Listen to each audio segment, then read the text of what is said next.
St. Peter's Square, breathtaking artwork, the Swiss Guard, and of course, the man at the center of it all. Lots of things make Vatican City unique, but it also has many of the features you'd find in much larger countries.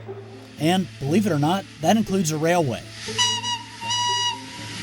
It has under a mile of track, some sidings, this beautiful station, and a tunnel that goes nowhere. You can see it occupies a pretty decent chunk of real estate. Keep in mind, Vatican City is only 109 acres. The line, if you could even call it that, was opened in 1934. Of course, to serve any purpose, it had to be connected to the Italian state railways. That connection was guaranteed by the Lateran Treaty of 1929.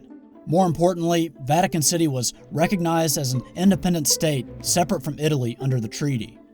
Trains enter and leave Vatican City on this impressive viaduct. The nearest Italian railway station is less than half a mile to the south. Two giant sliding iron doors separate the Vatican Railway from the rest of Rome. Above the tracks, the coat of arms for Pope Pius XI, who was leading the church when the railway was constructed. The Vatican Station building was opened in 1933. It sits near the Vatican Gardens, behind St. Peter's Basilica. As far as official business, popes have used the station as a departure point for pilgrimages and for symbolic purposes. Of course, these days, world leaders travel to and from the Vatican by motorcade. This is President Ronald Reagan arriving in the 1980s. Thank you very much. That was a welcome that was somewhat warmer than, well, say I get on Capitol Hill. Currently, some of the supplies the Vatican needs are brought in by train. You can see the freight cars here occupying the siding.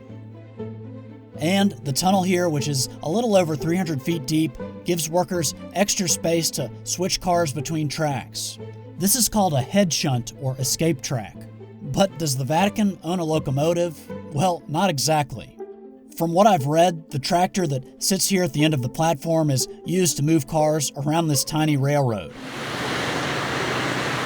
And yeah, this wouldn't be the first time I've shown you something other than a locomotive tapped for switching duties.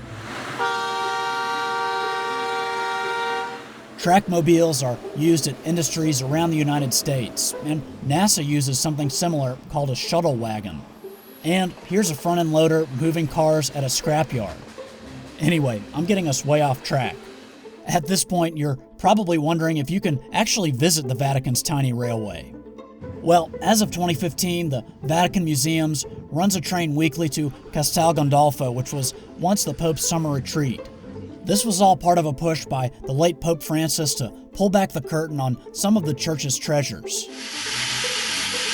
And this video does a great job documenting the inaugural trip. It was posted by watercolor artist Giuseppe Cocco and compares his work with video from the event.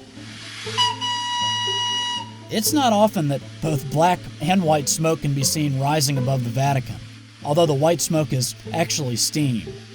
This beautifully preserved Italian steam locomotive was on hand to do run-bys for photographers and members of the media. As you can see, those giant iron doors are open. Another thing to note is that the overhead electrified lines end at the Vatican's wall. Not that this steam engine will need them.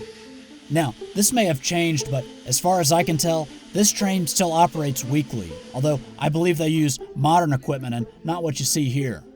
Tickets are booked through Vatican Museums. Now, let me know in the comments if you know about the current status of this train or if you've ever ridden it. Alright, so most of you probably know about the iconic Pope Mobile, but does he have his own train? He certainly wouldn't be the only world leader to have one. And here in the US, railroad executives actually travel on their own special trains. Now, I've already told you about the tractor that apparently doubles as a switch engine.